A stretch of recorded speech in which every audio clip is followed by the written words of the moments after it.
আসসালামু আলাইকুম রহমতুল্লাহ। সিভিলিয়ান পঞ্চম সেমিস্টারের সকল শিক্ষার্থীকে অভিনন্দন। সিভিল এবং আপনাদের কনস্ট্রাকশন ডিপার্টমেন্টেরও থিওরি অব স্ট্রাকচার সাবজেক্টটা আছে।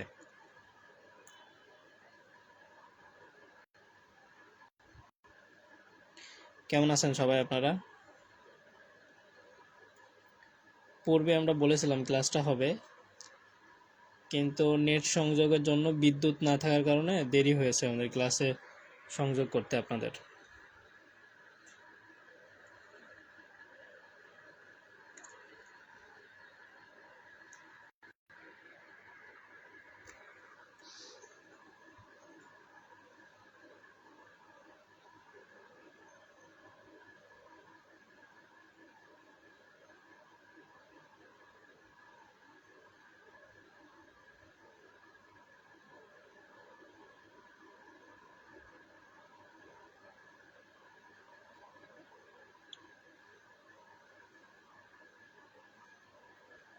পঞ্চম সেমিস্টারে সিভিল ডিপার্টমেন্টে যারা আছেন তারা ক্লাসটা দেখতে থাকেন এবং আমি সম্পূর্ণ বিষয়ে কথা বলবো আজকে ইনশাল্লাহ।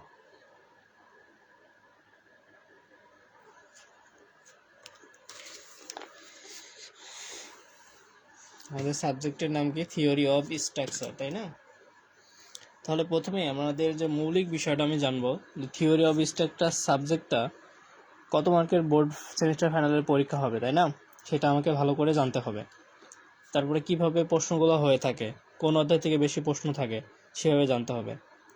আর আমাদের কোর্সে যারা এনরোল করে আছেন, কোর্সে এই সাবজেক্টের ক্লাসটা আজকেই আছে, সেটা হলো রাত 9:30টার সময় জুম লাইভ ক্লাস হবে। তাহলে প্রথম কথা, থিওরি অফ স্ট্রাকচার এই যে আমাদের এই সাবজেক্টটা আছে,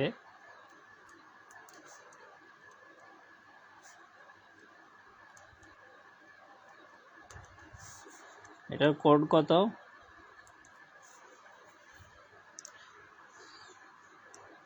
26454, তাই না?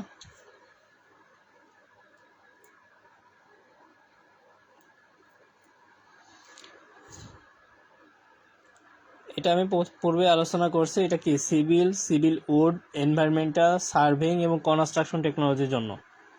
পঞ্চম পর্বে সিভিল ডিপার্টমেন্টের জন্য থিওরি অব স্ট্রাকচার সাবজেক্টটা কাদের জন্য আছে? সিভিল উড, এনভায়রনমেন্টাল, সার্ভেইং এবং কনস্ট্রাকশন টেকনোলজির জন্য। এই সাবজেক্টে যারা কোর্সে অংশগ্রহণ করতে চাচ্ছেন, এডুকেয়ারের কোর্সে আপনি অংশগ্রহণ করতে পারবেন। পঞ্চম সেমিস্টারে সবগুলো সাবজেক্টেরই 25 জন ব্যাচ ভিত্তিক জুমে ক্লাসের কোর্সে আপনি অংশগ্রহণ করতে পারবেন। তাহলে আমি পূর্বের আলোচনা থেকে এখন যদি একটু আলোচনা করি, থিওরি অব স্ট্রাকচার সাবজেক্টের বোর্ড ফাইনাল মানে সেমিস্টার ফাইনাল পরীক্ষা হবে আমাদের কত? 60 মার্কের। হ্যাঁ ভাইয়া, 60 মার্কের, এটা তো আমরা অনেকেই জানি বা অনেকে জানি না। এই 60 মার্কের মার্ক ডিস্ট্রিবিউশনটা কীরকম হবে? আমার কথা শোনা যায় যারা শুনতেছেন? তাহলে ভাইয়া কি থাকবে? অতি সংক্ষিপ্ত প্রশ্ন থাকবে। অতি সংক্ষিপ্ত প্রশ্ন 10টা থাকবে, 1 মার্ক করে, 10 মার্ক। তারপরে আমার কি থাকবে? সংক্ষিপ্ত প্রশ্ন। এই যে সংক্ষিপ্ত প্রশ্ন থাকবে আমার কয়টা? 10টা, 2 মার্ক করে, সবগুলোই লিখতে হবে। এখানে হচ্ছে আমার 20 মার্ক। এখানে থাকবে রচনামূলক প্রশ্ন, যেখানে আমার প্রশ্ন থাকবে 6টা, তার মধ্যে আপনাকে 5টা প্রশ্নের অ্যান্সার করতে হবে। প্রতিটা প্রশ্নের অ্যান্সার করলে মার্ক পাবেন 6, তাহলে এখানে 30 মার্ক। এটা খুবই গুরুত্বপূর্ণ। এখানে আমার প্রশ্নে দেওয়া থাকবে 6টা প্রশ্ন, আপনাকে 5টা প্রশ্নের অ্যান্সার করতে হবে। এখানে 6 মার্ক করে 30 মার্ক থাকবে। আর অতি সংক্ষিপ্ত 10টা থাকবে, 10টারই অ্যান্সার করতে হবে। সংক্ষিপ্ত 10টা প্রশ্ন থাকবে, 10টা প্রশ্নেরই উত্তর করতে হবে। এই টোটাল 60 মার্কের আমার বোর্ড সেমিস্টার ফাইনাল পরীক্ষা হবে।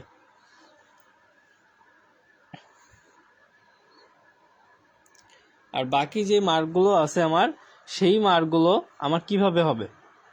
এখানে আমার পলিটেকনিকের প্রেজেন্টেশনের মাধ্যমে আপনি প্রেজেন্ট কেমন থাকতেছেন, এবং আপনার ক্লাস টেস্ট, কুইজ টেস্ট এবং মিড টার্ম পরীক্ষা খুবই গুরুত্বপূর্ণ। মিড টার্মের রেজাল্ট দেখেই স্যাররা আপনাদের হাতের মার্কগুলো দিতে থাকবে। তাহলে আমাদের এই সাবজেক্টে প্রথম যে অধ্যায়টা আছে সেই 1 নম্বর অধ্যায় আমাদের কোনটা আছে, আমি যদি বেসিক নিয়ে আলোচনা করি তা আমাকে বেসিক সহকারে এই সাবজেক্টটা শিখতে হবে। তাহলে প্রথম যে অধ্যায়টা আছে কি বিমের শিয়ার ফোর্স এবং বেন্ডিং মোমেন্ট। তাহলে প্রথমে যে অধ্যায়টা আমাদের আছে কি বিমের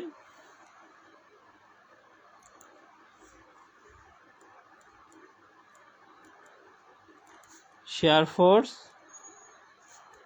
ও বেন্ডিং মোমেন্ট। এই জিনিসটা আসলে কি, শেয়ার ফোর্স জিনিস কি আর বেন্ডিং মোমেন্ট কি, আমাদের এগুলো তো বুঝতে হবে, জানতে হবে না? এই সাবজেক্ট কেউ এর আগে পড়ছেন আপনারা? যেহেতু আপনাদের মিড টার্মের আর 25 দিন মতো সময় আছে,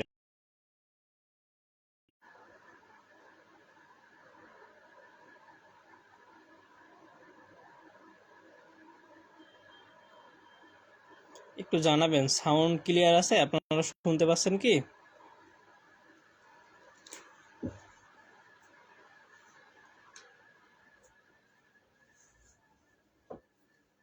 আমার ভয়েস ক্লিয়ার আছে? আপনারা শুনতে পাচ্ছেন?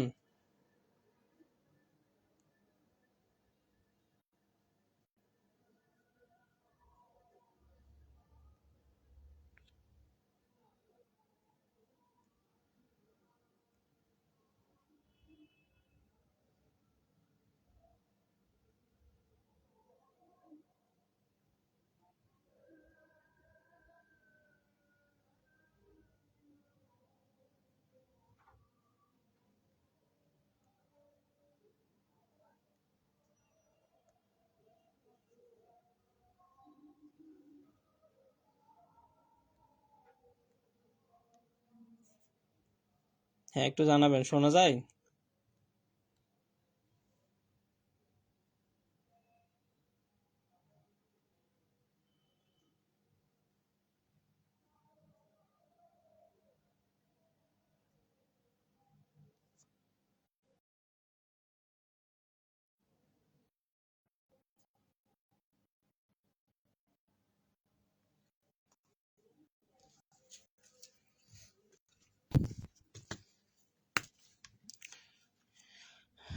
হ্যাঁ, একটু জানাবেন। যারা লাইভে আমরা যুক্ত আছি, লাইভটা একটু আমাদের যে গ্রুপ আছে প্রাইভেট গ্রুপে আপনি শেয়ার করে দিবেন।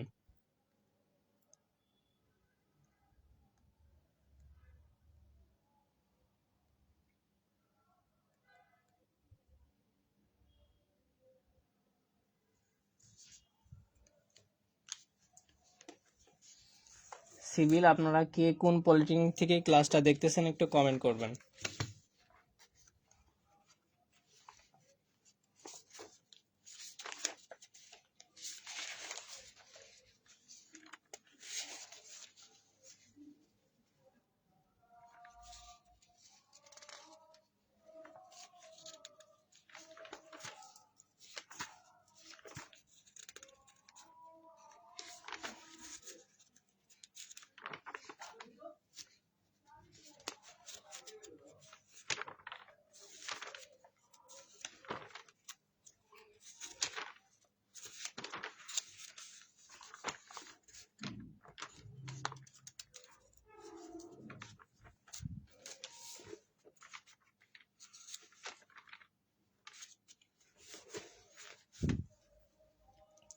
এই অধ্যায়টা খুবই গুরুত্বপূর্ণ, যারা ক্লাসে উপস্থিত আছেন ক্লাসটা আপনার বন্ধুদের সাথে শেয়ার করেন, তাহলে আমরা সবাই একসাথে উপকৃত হব, ঠিক আছে?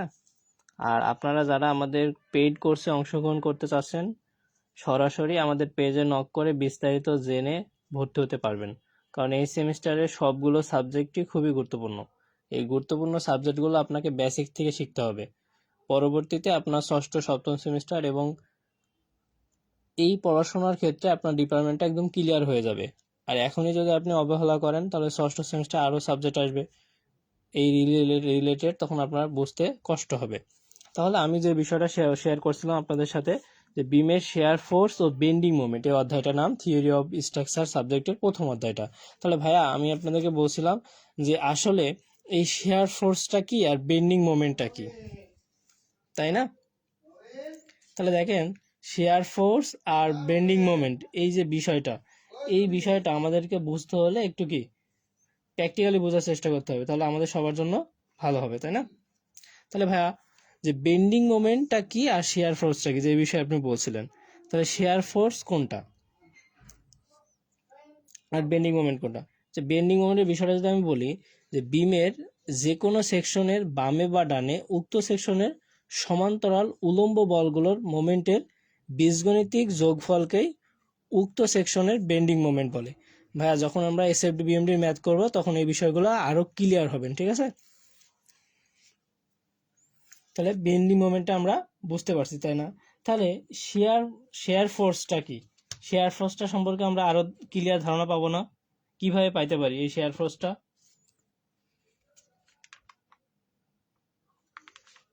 পাবো কি না দেখেন, আমার এইখানে একটা সম্পর্ক বিদ্যমান আছে যে বেন্ডিং মোমেন্ট আর শেয়ার ফোর্স, আমি কিন্তু একটু উল্টা করে আপনাকে বলছি।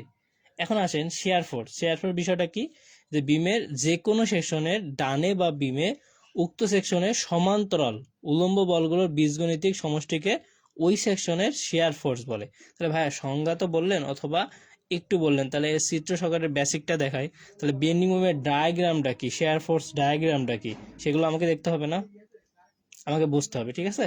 তাহলে সেগুলো আমরা কিভাবে বুঝবো আর কিভাবে করব, তাহলে আমরা একটু এই বিষয়ে ক্লিয়ার কনসেপ্ট ধারণা নেই, ঠিক আছে? তার আগে আপনারা একটু কমেন্ট করেন কে কোন পলিটেকনিকে থেকে আমাদের এই ক্লাসটা দেখতেছেন, কোথা থেকে, ঠিক আছে? আর এডুকেয়ারের কোর্স সম্পর্কে আপনারা যারা বিস্তারিত জানেন তো আলহামদুলিল্লাহ, যারা জানেন না তারা আরো বিস্তারিত জেনে আমাদের কোর্সে অংশগ্রহণ করতে পারেন। আপনি জানেন কোর্সে অংশগ্রহণ করবেন বা করবেন না সেটা আপনার একান্তই ব্যাপার, কিন্তু জানতে তো আপনার সমস্যা নেই। এই সাবজেক্টটা খুবই গুরুত্বপূর্ণ, এই সাবজেক্টটা একটা আতঙ্ক মনে করতে পারেন প্রথম সেমিস্টারে, এই পঞ্চম সেমিস্টারের জন্য, ঠিক আছে? এই পঞ্চম সেমিস্টারে আপনাকে এই সাবজেক্টটা আরো ভালো করে পড়তে হবে, তাহলে আপনি ষষ্ঠতে আপনার আরো যে সাবজেক্টগুলো আসবে এই রিলেটেড কিছু সাবজেক্ট আছে, ঠিক আছে?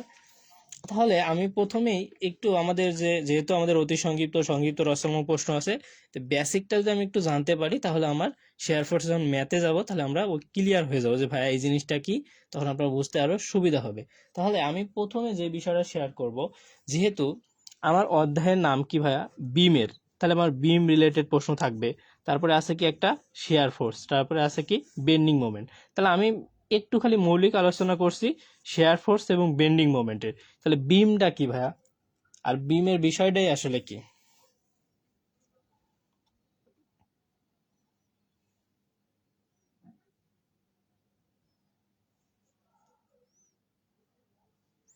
তাই না? তাহলে আমি বিমের যেই একটা বিষয় যদি সংজ্ঞা আমি বলি, যে বিমের বিষয়টা আসলে এরকম যে প্রস্থচ্ছেদের তুলনায় লম্বা যে কোনো দণ্ডকে তার এক বা একাধিক বিন্দুতে সাপোর্ট করে যদি তার উপরে আপনি লোড প্রয়োগ করেন, ঠিক আছে? এখন লোড প্রয়োগ করা হলে যদি ওই দণ্ডটা যদি বেঁকে যায় কিংবা বেঁকে যেতে চায়, তখন সেটাকে আপনি বিম বলতে পারবেন।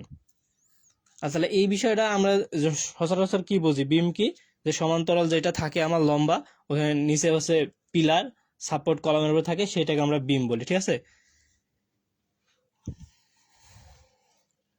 তাহলে আমি বিমের সংজ্ঞাটা কিভাবে বললাম, যে প্রস্থচ্ছেদের তুলনায় লম্বা হবে যে কোনো দণ্ডকে তার এক বা একাধিক বিন্দুতে সাপোর্ট করে যদি তার ওপর এমনভাবে লোড প্রয়োগ করা যায় যে দণ্ডটা বেঁকে যায় কিংবা বেঁকে যাওয়ার চেষ্টা করে, সেটাই হচ্ছে আমাদের কি, বিম। আর বিমকে সচরাচর আমরা কিভাবে স্থাপন করি, অনুভূমিক ভাবেই স্থাপন করি, ঠিক আছে? আর বিমের নিচে আমার কিগুলো থাকে, কলামগুলো থাকে, ঠিক আছে? সচরাচর এইভাবে হয়, তাই না? তাহলে আমার এই বিমের ক্ষেত্রে অনেক রকম হইতে পারে, ঠিক আছে? তাহলে সেক্ষেত্রে আমার যে বিমের প্রকারভেদ আছে সেই বিষয়গুলো আমরা একটু জানবো। তাহলে বিমের প্রকারভেদ এই বিষয়টা হচ্ছে, আমি আপনাকে যেভাবে পড়াবো বেসিক শখ আপনার একে অতি সংক্ষিপ্ত হয়ে যাবে, সংক্ষিপ্ত হয়ে যাবে এবং রচনামূলক প্রশ্ন এখান থেকে হয়ে যাবে। আর আমার কথাগুলো যদি আপনি মনোযোগ শুনেন তাহলে এসএফডি বিএমডির ম্যাথে আপনার অনেক কনসেপ্ট ক্লিয়ার থাকবে এবং ওখান থেকে আপনার যে কোনো বিষয় বুঝতে আরো ইজি হবে। তাহলে বিষয়টা কেমন হতে পারে, আমি বললাম কি, বিমের প্রকারভেদ, যে বিমের প্রকারভেদটা সাপোর্ট অনুসারে 5 ভাগে ভাগ করা যায়। কি বলছে এই কথাটা, সাপোর্ট অনুসারে, ঠিক আছে? তাহলে সাপোর্ট ভাবে কি, সাধারণভাবে স্থাপিত বিম আছে, তারপরে কি ক্যান্টিলিভার বিম আছে, ঝুলন্ত বিম আছে, আবদ্ধ বিম আছে, অবিচ্ছিন্ন বিম আছে। ঠিক আছে, তাহলে আমি একে একে প্রত্যেকটা বিম নিয়ে আলোচনা করব, তারপরে আমরা এসএফডি বিএমডির ম্যাথে যাব, এই বিষয়ে মানে এই অধ্যায়ের মৌলিক যে বিষয়টা। তাহলে আমি আলোচনা করছি কি বিম কি, বিমটা কি, কেমন জিনিস, শেয়ার ফোর্সটা কি, আর বেন্ডিং মোমেন্টটা কি। ঠিক আছে, তাহলে প্রথমে যেহেতু আমি বিমের প্রকারভেদ নিয়ে আলোচনা করছি, আমরা বলছি কি 5 প্রকার আলোচনা করছি, যে সাধারণভাবে স্থাপিত বিম, ক্যান্টিলিভার বিম, ঝুলন্ত বিম, আবদ্ধ বিম, আর অবিচ্ছিন্ন বিম বা কন্টিনিউয়াস বিম। ঠিক আছে, তো আমি একে একে একটু চিত্র সহকারে আলোচনা করব, তারপরে আপনাদেরকে আমি ম্যাথে নিয়ে যাব। ঠিক আছে, এই সাপোর্টগুলো কিন্তু খুবই গুরুত্বপূর্ণ। তাহলে প্রথমে আমি যে সাপোর্টের কথা বলছি কি সাধারণভাবে স্থাপিত বিম বা সিম্পলি সাপোর্টেড বিম ইংরেজিতে। ঠিক আছে, এটাও আমরা মাথায় রাখবো। তাহলে প্রথম সাপোর্টটা কি একটু কমেন্ট করবেন, যারা লাইভে যুক্ত আছেন একটু কমেন্ট করবেন, আপনার তাহলে পড়াশোনাটাও একটু সহজ হয়ে যাবে আপনার, এবং মনোযোগটা আপনার এখানে ভালো আসবে। তাহলে প্রথম যে সাধারণভাবে স্থাপিত বিম অথবা কি সিম্পলি সাপোর্টেড বিম, এটা একটু কমেন্ট করবেন সবাই। সাপোর্ট অনুসারে বিমকে 5 ভাগে ভাগ করা যায়। প্রথম 1 নম্বর যেটা আমি বলছি কি সাধারণভাবে স্থাপিত বিম।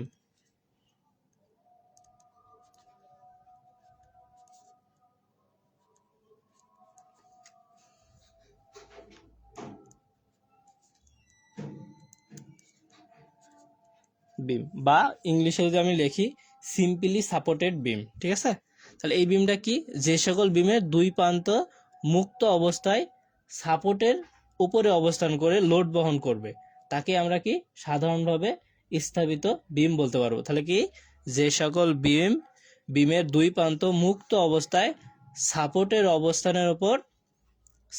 উপর অবস্থান করে লোড বহন করবে, তাকে আমরা কি বলতে পারবো, সাধারণভাবে স্থাপিত বিম বলতে পারবো। তাহলে বিমটা ভাইয়া কেমন হতে পারে, বিমটা এরকম একটা আমাদের বিম, এটা তাহলে বলতেছে কি দুই প্রান্তে সাপোর্টের অবস্থান করবে, তাহলে সাপোর্টটা আমাদের এইভাবে আমরা দিয়ে থাকি সচরাচর। ঠিক আছে, তাহলে এটা আমার একটা সাপোর্ট। ঠিক আছে,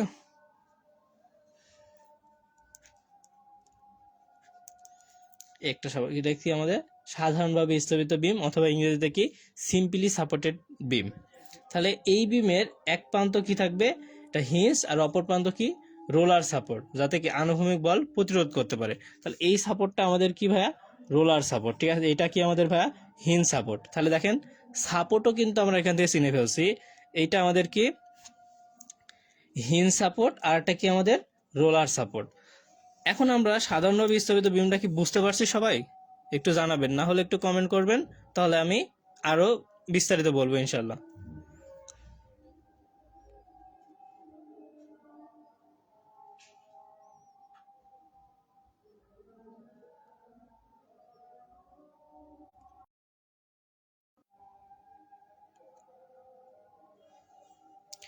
আমরা যারা লাইভে যুক্ত আছি, লাইভটা একটু আমরা শেয়ার করে দেব। ঠিক আছে, তাহলে সবাই বুঝতে পারবে এবং সহজ হবে। ঠিক আছে,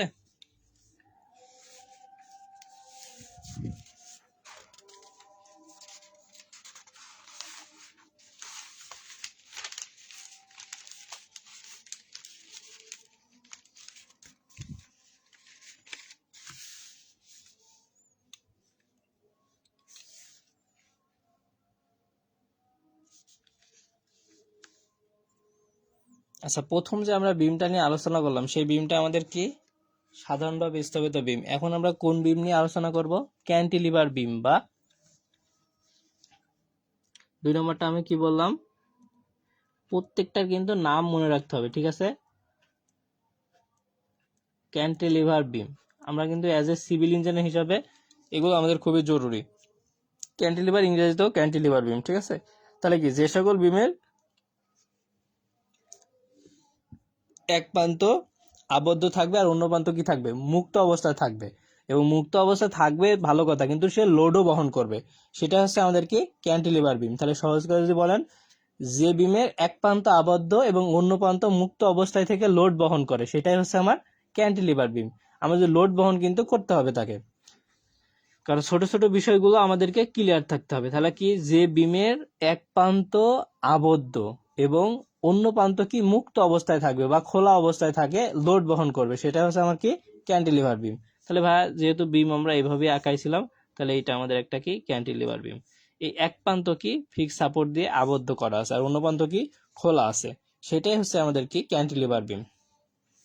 এখানে এতটুকুই।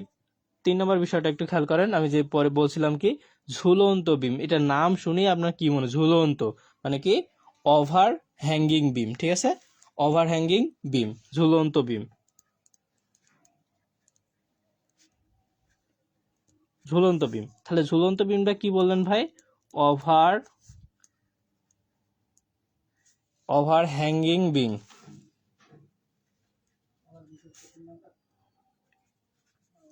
তাই না? তাহলে ভাই ঝুলন্ত বিমটা আপনার কল্পনাতে কেমন আসতেছে একটু বলেন তো। দুই পাশে কি থাকবে, যে বিমের এক প্রান্ত বা উভয় প্রান্তে সাপোর্টের বাহিরে বর্ধিত থাকবে এবং বাহিরে বর্ধিত থাকা অবস্থায় লোড বহন করবে, সেটাই হচ্ছে আমার কি ওভার হ্যাঙ্গিং বিম, ঠিক আছে। তো ওভার হ্যাঙ্গিং বিম, তাহলে এই বিষয়টা আমি কিভাবে আঁকাইতে পারবো, তাহলে আমি যে সাপোজ একটু বোঝানোর চেষ্টা করি, তাহলে মনে করো আমার এইটা বিম, এখন এই বিমটা কি বলছে দুই পাশেই আমার কি সাপোর্টের উপরে থাকবে, তাই না, ফিক্স সাপোর্টের উপরে থাকবে এবং এই দিকেও কি আমার কি লোড বহন করতেছে দুই পাশে, ঠিক আছে।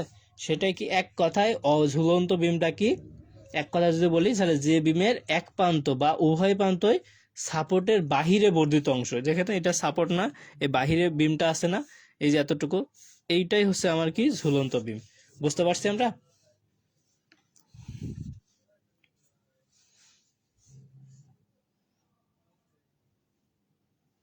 তাহলে আমরা আবদ্ধ বিমটা শুনে আমার কি মনে হচ্ছে, 4 নম্বরটা আবদ্ধ বিম,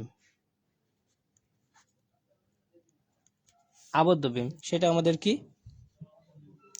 এটা আবার ইংরেজিতে আমি বলতে পারেন আবদ্ধ, তার মানে কি ফিক্সড, ফিক্স সাপোর্ট, ঠিক আছে, বা ফিক্সড বিম। তাহলে যে বিমের উভয় প্রান্ত দৃঢ়ভাবে আটকানো থাকবে সেটাই হচ্ছে আমার কি আবদ্ধ বিম। তাহলে ভাই দৃঢ়ভাবে উভয় প্রান্ত আটকানো থাকবে, তার মানে বিষয়টা ঘটনাটা কি কেমন ঘটতে পারে একটু বলেন তো। তাহলে আমরা এখান থেকে কি বুঝলাম, আবদ্ধ বিম। তাহলে এখান থেকে আমরা যদি এইবার বলছিলাম কি অবিচ্ছিন্ন বিম অথবা কন্টিনিউয়াস অথবা ধারাবাহিক বিম। অবিচ্ছিন্ন মানে কি বিচ্ছিন্ন নয়, তাহলে আমি কি লিখতে পারবো, ধারাবাহিক বিম, ঠিক আছে,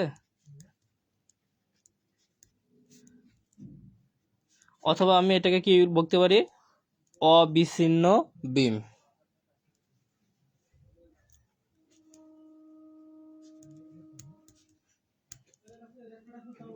অথবা ইংরেজিতে বললে আমি কি বলবো কন্টিনিউয়াস বিম, ঠিক আছে। তাহলে এই বিমটা কি হবে ভাই, যে বিম দুই বা ততোধিক সাপোর্টের উপর অবস্থান করবে, আর কি দুই বা ততোধিক দুইটা সাপোর্টেরও বেশি সাপোর্ট থাকবে, সেইটাই হচ্ছে আমার কি ধারাবাহিক বিম। তাহলে ভাইয়া এরকম হতে পারে, এটা কেমন হতে পারে, এই একটা বিম মনে করেন আমার একটা বিম, তাহলে দুই বা ততোধিক আমার সাপোর্ট থাকতে পারে এই জায়গায়, এই একটা সাপোর্ট, আবার মাঝখানে কি আমার আরো একটা সাপোর্ট, এখানেও আমার কি আরো একটা সাপোর্ট আছে, ঠিক আছে।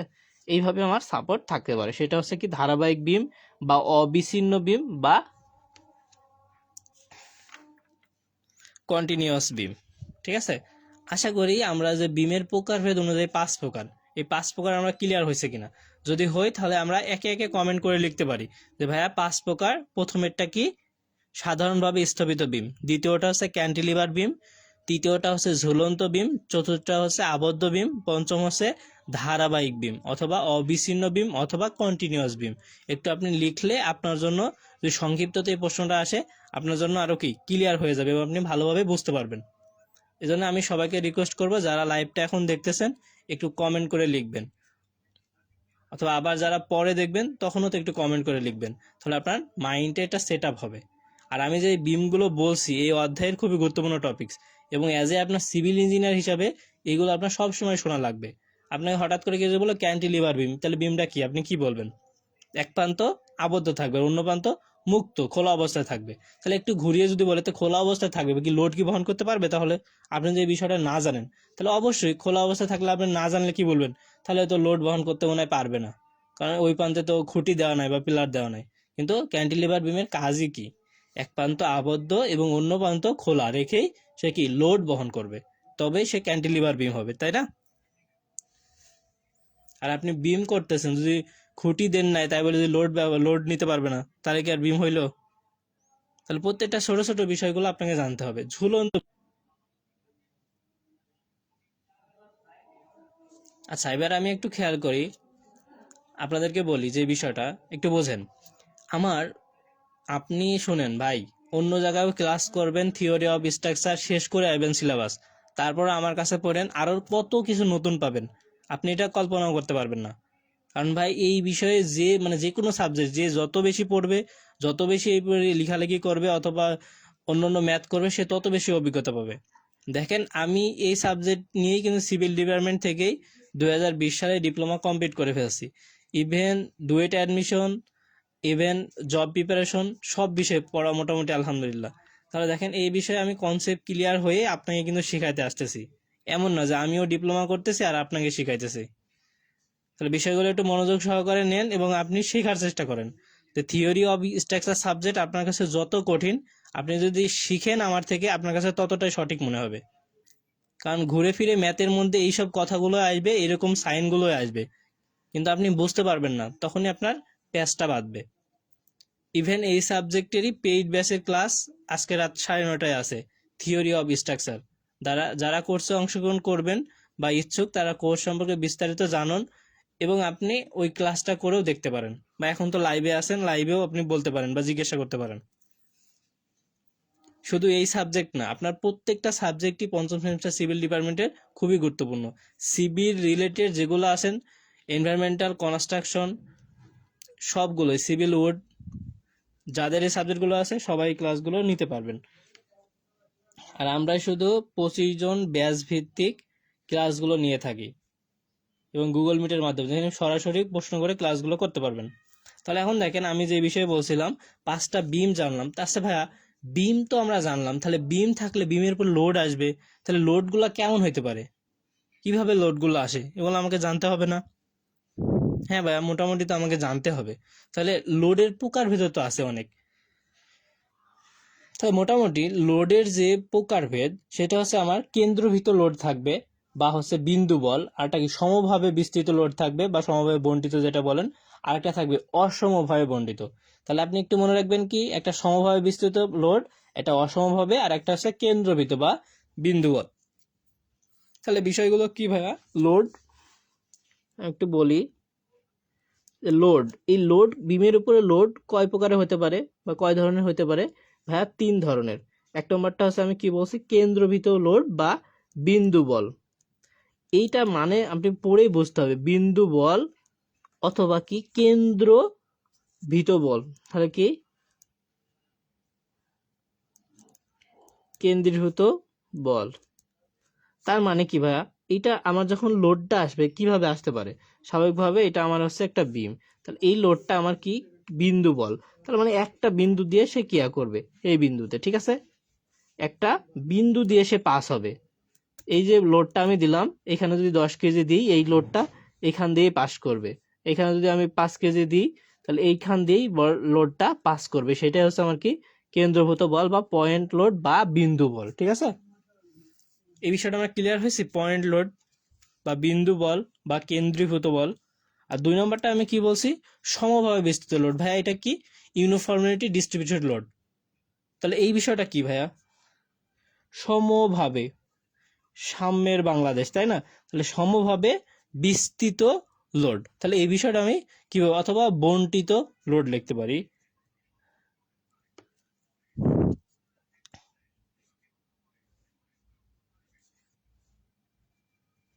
এই লোডটা ভাই কি, মনে করেন যে সাপোজ আমার এই একটা বিম, এই বিমের পরে লোডগুলো এইভাবে থাকবে, হ্যাঁ, পুরোটা অংশে আমার মনে করেন যে 10 কিলোনিউটন/মিটার, এইভাবে লোডটা পুরোটার পরে আছে, এই বিমের পরে প্রত্যেকটা জায়গায় আমার লোড কেয়ার করতেছে। অথবা এটা এইভাবে হইতে পারে যে আমার এইটা হচ্ছে বিম, এটা বিম, শুধু আমার এই 2 মিটার, মনে করেন এদিকে 2 মিটার, এদিকে 3 মিটার, এদিকে 2 মিটার, তাহলে আমার এই 3 মিটারের পরে শুধু এই লোডটা আছে। বা এই সাইনটা কিন্তু এরকমও হইতে পারে, এইভাবে আপনাকে পুরোটা এইভাবে দেওয়া থাকবে। তাহলে মনে করেন এই 3 মিটারের জায়গাটুকু হচ্ছে সমভাবে বিস্তৃত লোড, আর এদিকে ফাঁকা, যেহেতু বলা নাই। আশা করি এতটুকু বুঝতে পারছেন সবাই। আপনারা চাইলে নামাজের বিরতির পরে আমি আরো ক্লাস নিব, আপনারা একটু কমেন্ট করে জানাবেন। আর না হলে আমি এখন নামাজের বিরতি দিব, নামাজ পড়বো, তারপরে ক্লাস নিব যদি চান। আর না হলে এখন এখানেই থাকবে, ফ্রি ক্লাসে রুটিন দেওয়া আছে, ওই রুটিন অনুযায়ী পরবর্তী ক্লাসগুলো করতে পারবেন। অথবা সিভিল ডিপার্টমেন্টে যারা আছেন কোর্সটা একটু শেয়ার করে দিবেন, এবং আপনি আমাদের কাছে আসুন এবং জানুন, সব বিষয়ে বিস্তারিত বুঝেন। আপনার ভালো লাগলে ক্লাস করবেন, না হলে করবেন না, কিন্তু একটা ভালো অপরচুনিটি পাইলে কেন আপনি ছেড়ে দিবেন? কারণ আপনাকে শিখতে হবে, শেখার মাধ্যম আপনাকে ক্রিয়েট করে নিতে হবে। কারণ মিড টার্মের মাধ্যমেই কিন্তু আপনার ফাইনালের রেজাল্টটা ভালো আশা করা যায়। আপনার মিড টার্ম যদি খারাপ হয়, তার মানে মনে রাখবেন আপনার সেমিস্টার ফাইনালও আপনার খারাপই হওয়ার পসিবিলিটি বেশি। আর আপনি এখন টেনে টুনে পাশ করে কোনো লাভ নাই ভাই, কোনো লাভ নাই। আপনি পাশ করে কি করবেন যদি আপনার বেসিক নলেজগুলো না থাকে? চাকরির বাজারে আপনি প্রতিদ্বন্দ্বিতা কুলাইতে পারবেন না। ডুয়েট অ্যাডমিশনে আপনার কি প্রতিযোগী হইতে পারবেন, কিন্তু প্রতিদ্বন্দ্বী হইতে পারবেন না। প্রতিযোগী আর প্রতিদ্বন্দ্বী অনেক ভাগ। প্রতিযোগী সবাই হয়, কিন্তু প্রতিদ্বন্দ্বী হইতে পারবেন না। 120 সিটের জন্য আপনাকে প্রতিদ্বন্দ্বী হইতে হবে।